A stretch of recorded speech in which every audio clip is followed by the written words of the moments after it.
नमस्कार विद्यार्थी मित्रांनो. इयत्ता 10वी भाग 2 मधलं पहिलं प्रकरण आपण बघतोय. त्या पहिल्या प्रकरणातला पहिला भाग झालेला आहे. आता या दुसऱ्या भागामध्ये तुम्हा सर्वांचं स्वागत. पहिलं प्रकरण आहे अनुवंशिकता व उत्क्रांती. आणि या प्रकरणामध्ये आत्ता आपण या भागामध्ये उत्क्रांतीचे पुरावे आणि डार्विनचा नैसर्गिक निवडीचा सिद्धांत या 3 गोष्टी बघणार आहोत. आता उत्क्रांती म्हणत असताना अत्यंत सावकाश होणारा क्रमिक बदल जो सजीवांच्यामध्ये होतो त्याला उत्क्रांती म्हटलेलं आहे. मग ही प्रक्रिया अतिशय सावकाश आहे आणि पण सजीवांचा विकास साधणारी आहे. अंतराळामधले ग्रहतारे, इथे दाखवले ग्रहतारे, त्याच्यापासून पृथ्वीवर जी जीवसृष्टी आहे, या जीवसृष्टीमध्ये जे बदल सगळे झाले त्या बदलापर्यंतच्या अनेक टप्प्यांचा विचार या उत्क्रांतीच्या अभ्यासामध्ये करणे आवश्यक ठरते. आणि म्हणून उत्क्रांतीची जी व्याख्या केलेली आहे ती व्याख्या अशी आहे बघा. नैसर्गिक निवडीला प्रतिसाद म्हणून सजीवांच्या एखाद्या वर्गाच्या वैशिष्ट्यपूर्ण लक्षणांमध्ये अनेक पिढ्यांपर्यंत बदल घडण्याच्या ज्या प्रक्रियेमुळे नव्या जीवजाती निर्माण होतात ती प्रक्रिया म्हणजे उत्क्रांती होय. मोठी आहे व्याख्या, पण तरी लक्षात ठेवा. नैसर्गिक निवडीला प्रतिसाद म्हणून सजीवांच्या एखाद्या वर्गाच्या वैशिष्ट्यपूर्ण लक्षणांमध्ये अनेक पिढ्यांपर्यंत बदल घडण्याच्या ज्या प्रक्रियेमुळे नव्या जीवजाती निर्माण होतात ती ही प्रक्रिया आहे उत्क्रांतीची. मग ही जी उत्क्रांती आहे ती उत्क्रांती कशी झाली? 3.5 अब्ज वर्षांपूर्वी कुठलेच जीवन अस्तित्वात नव्हते. मग सुरुवातीला काय झालं असेल तर ही साधी मूलद्रव्य, समजा इथे दाखवलेली आहेत मी, तर ही अशी साधी मूलद्रव्य तयार झालेली असावीत. आणि मग त्याच्यापासून, या मूलद्रव्यांपासूनच काही सेंद्रिय आणि असेंद्रिय अशी साधी संयुग तयार झाली. आणि या संयुगांपासून मग गुंतागुंतीची संयुग तयार झालेली असावीत, जशी की प्रथिनं आहेत, केंद्रक आम्ल आहेत. ही गुंतागुंतीची सेंद्रिय संयुग आहेत. अशा निरनिराळ्या मग सेंद्रिय आणि असेंद्रिय पदार्थांच्या मिश्रणातून मूळ स्वरूपाच्या प्राचीन पेशी तयार झालेल्या असाव्यात. मग या ज्या पेशी आहेत त्या पेशीने काय केलं तर आजूबाजूच्या रसायनांचं भक्षण करून त्या पेशींची संख्या वाढू लागली असेल आणि मग त्या पेशींमध्ये थोडेफार फरक असतील आणि नैसर्गिक निवडीच्या तत्वानुसार काहींची चांगली वाढ झालेली असेल तर जे सजीव भोवतालच्या परिस्थितीशी जुळवून घेऊ शकले नाहीत त्यांचा नाश झालेला असावा. मग उत्क्रांती म्हणजे अतिशय सावकाश होणारा क्रमिक बदल पण बघितलं. नैसर्गिक निवडीला प्रतिसाद आहे तो.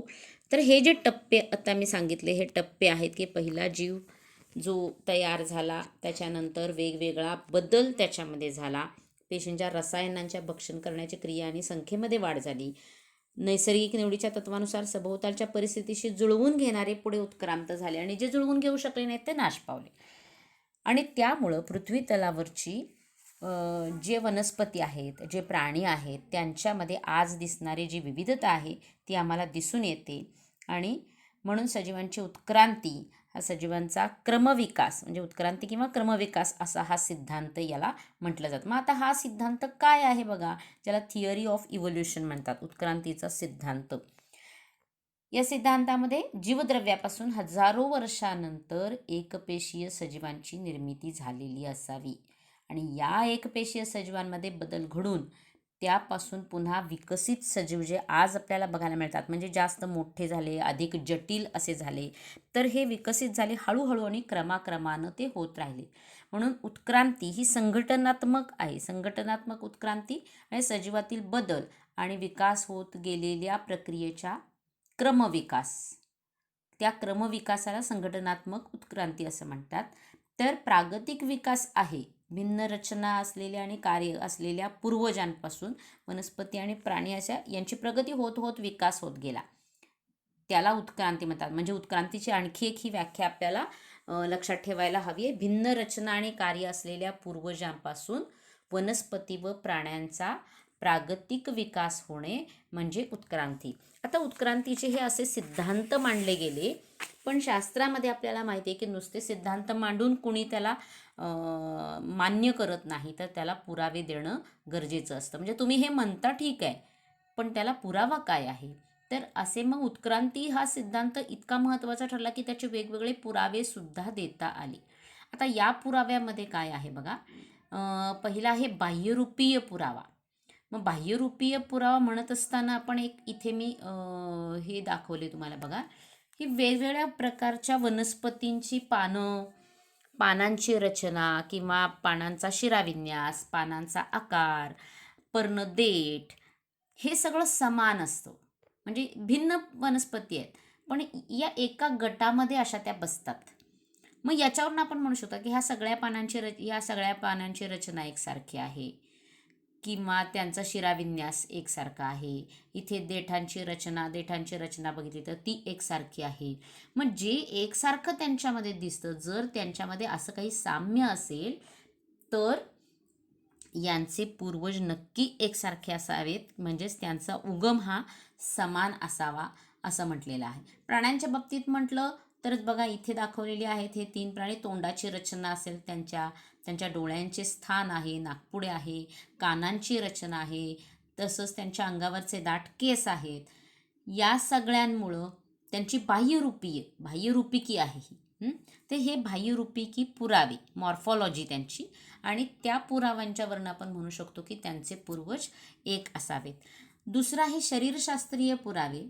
तर शरीरशास्त्रीय पुरावे जे आहेत, इथं जी आकृती दाखवलेली आहे बघा, त्या आकृतीमध्ये हे पहिलं जे दिसते ते माणसाचा हात आहे, हा मांजराचा पाय आहे, हा वटवाघळाचा पर आहे, चर्मपर, आणि हा देवमाशाचा पर आहे. आता माणूस, मांजर, वटवाघूळ आणि देवमासा यांच्यामध्ये वरवर पाहता काहीही साम्य नाही. म्हणजे जर आपण असं म्हटलं माणूस, मांजर, वटवाघूळ आणि देवमासा हे एकाच प्राण्यापासून उत्क्रांत झालेले आहेत, तर आपल्याला कदाचित खुळ्यात काढतील. म्हणजे यांचे पूर्वज कसं काय सारखे समान असू शकतील. पण जर आपण त्यांच्या हाडांची रचना बघितली, हाडांची जोडणी बघितली बघा, हे त्यांच्या हाडांचे जे जॉईंट्स आहेत ते जॉईंट्स जर आपण बघितले तर आपल्याला ती हाडांची जोडणी एकसारखी दिसते. म्हणून आपल्याला म्हणावंसं लागेल की या प्रत्येकांचे पूर्वज हे समान असावेत, असा हा पुरावा दिलेला आहे, बाह्यरूपी पुरावा. इथे आणखी एक बाह्यरूपी पुरावा बघा, एकसारखी रचना आहे त्याची, तर ती एकसारखी रचना आपल्याला भरपूर इथे मिळालेले आहेत पुरावे. वनस्पतींचे आहेत, तसेच प्राण्यांचेही आहेत.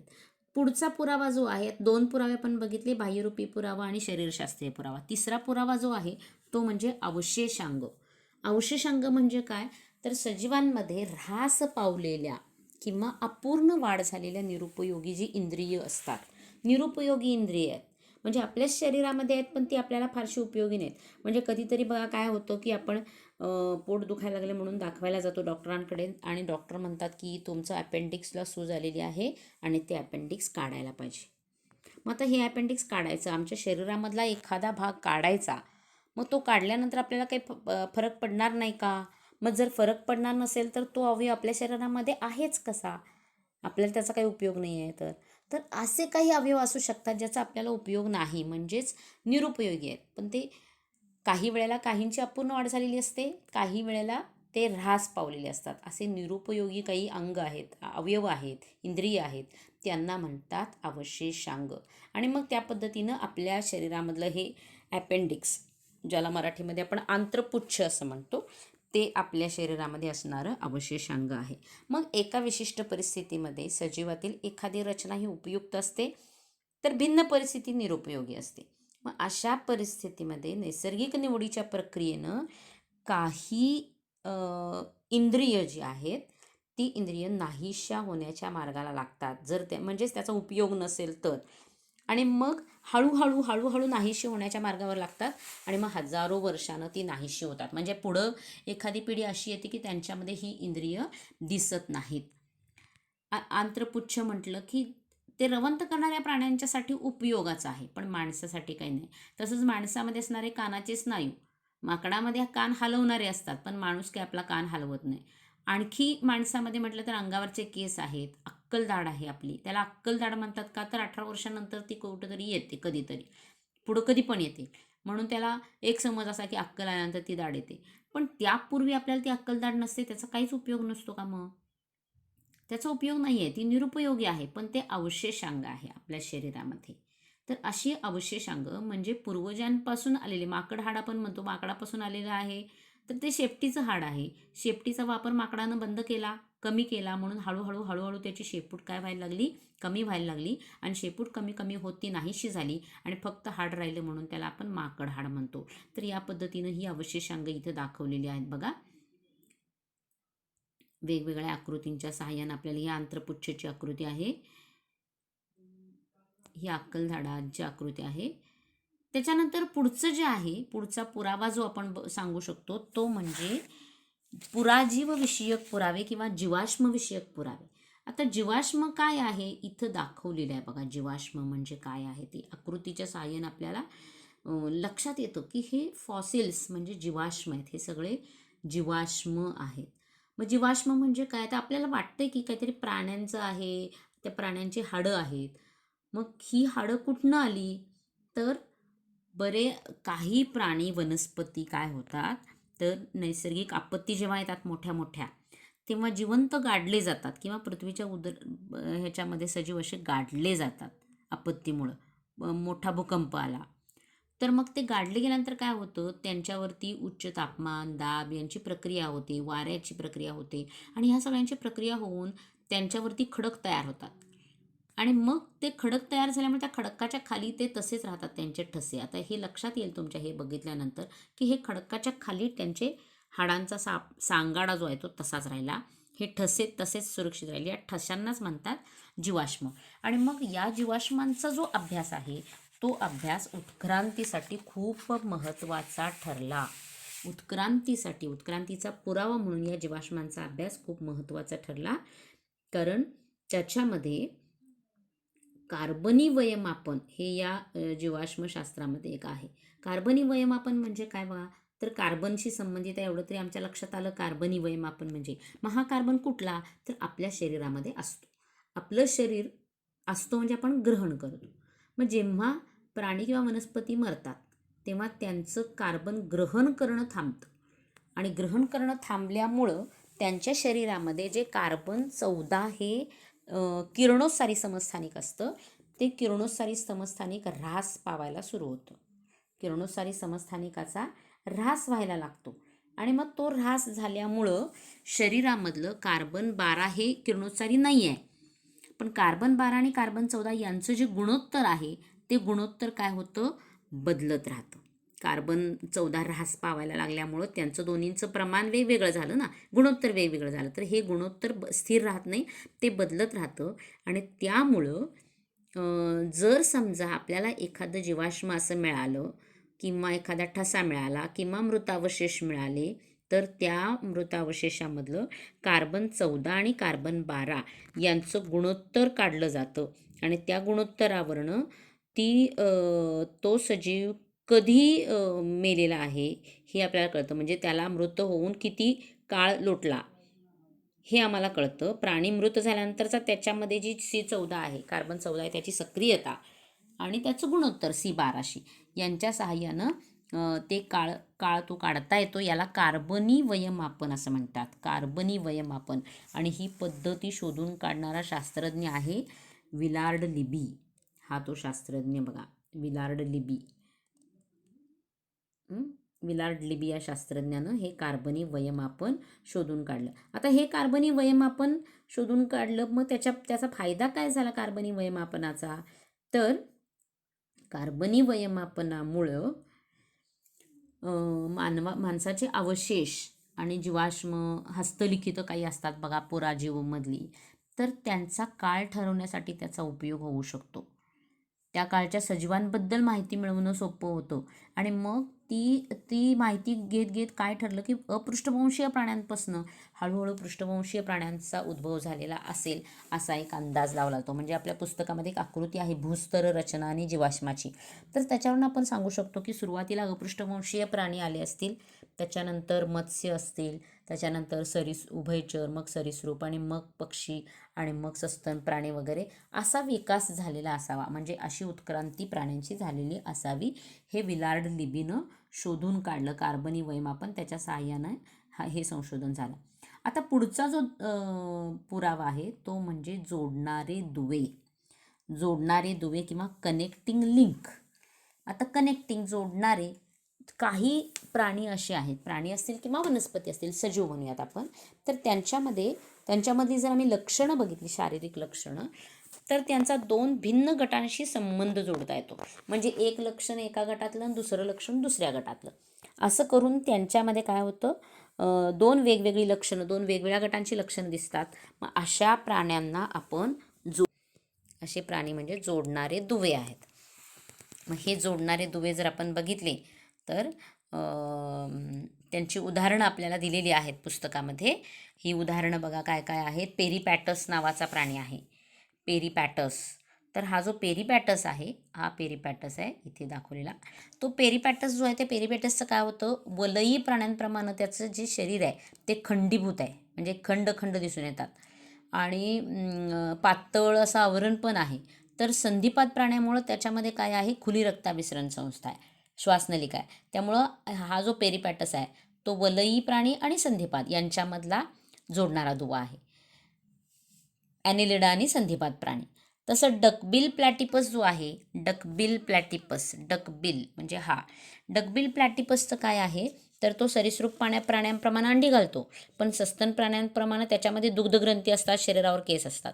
म्हणजे डकबिल प्लॅटिपस हा सरीसृप आणि सस्तन यांच्याशी नातं सांगतो, म्हणजे तो त्यांना जोडणारा दुवा आहे. आणि लंगफिश हा मासा जरी असला तरी फुफ्फुसाद्वारे श्वसन करतो, त्यामुळे सस्तन तो आपण उभयचर पण म्हणू शकतो. तर सरीसृप प्राण्यांपासून आणि उभयचर सस्तन प्राणी हे सरीसृपपासून आणि उभयचर मत्स्यांपासून उत्क्रांत झाले असावेत असे लक्षात येते.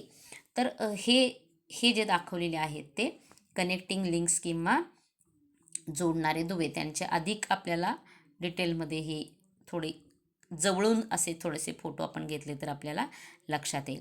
आता पुढचं जे आहे ते पुढचं म्हणजे आपला शेवटचा पुरावा म्हणूया ह्याचा उत्क्रांतीचा, तो म्हणजे भ्रूणविज्ञानविषयक पुरावे.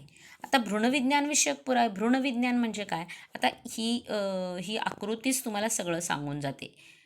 निरनिराळ्या प्राण्यांमधल्या गुणधर्मांचा अभ्यास केला तर प्रारंभिक अवस्थेमध्ये त्यांचं भ्रूण जे आहे त्याच्यामध्ये खूपच साम्य असतं. म्हणजे जर आपल्याला समजा सांगितलं की मासा, सॅलॅमँडर, कासव, कोंबडी, डुक्कर, गाय, ससा आणि माणूस यांची ही भ्रूण दाखवलेली आहेत बघा इथं, ही सगळी ओळीनं दाखवलेली भ्रूण, ही जे दाखवलेली आहेत ही तिसरी स्टेज दाखवलेली आहे. आणि ही तिसऱ्या स्टेजमधले जे आहेत ते बघितले की आपल्याला त्यांच्यात विभेदन दिसतं, फरक दिसतो. दुसऱ्या स्टेजमध्ये सुद्धा थोडासा फरक दिसतो, पण पहिली स्टेज जी आहे त्या पहिल्या स्टेजमध्ये मात्र आम्हाला सगळे भ्रूण काय होतात, सारखे दिसतात. आणि हे सगळे भ्रूण सारखे दिसल्यामुळं असं म्हणतात की कदाचित त्यांचे पूर्वज एक असावेत. प्रारंभिक अवस्थेमधलं त्यांचं साम्य हे या सर्व प्राण्यांचे पूर्वज एक असावेत असा पुरावा देतं. हे झाले सगळे पुरावे. आणि मग आता या अभ्यासाबरोबरच डार्विननं जो वेगवेगळे नमुने गोळा करून वनस्पतींचे, प्राण्यांचे आणि गोळा करून त्यांचे निरीक्षणं केली आणि सिद्धांत मांडला. डार्विन म्हटला की सक्षम असतील ते जगतील, सर्वायवल ऑफ द फिटेस्ट, जे फिट आहेत ते जगणार, जे फिट नाहीत, सक्षम नाहीत ते मरून जातील, असा सिद्धांत त्यानं आपल्या ओरिजिन ऑफ स्पेसीज या पुस्तकामध्ये सांगितला. आणि त्याचं स्पष्टीकरण त्याने काय सांगितलं की सगळे प्रचंड संख्येनं पुनरुत्पादन करतात, सगळे जीव म्हणजे अनेक जीव तयार करतात, पण अनेक जीव तयार केल्यानंतर त्यांच्यामध्ये जगण्यासाठी स्पर्धा लागते.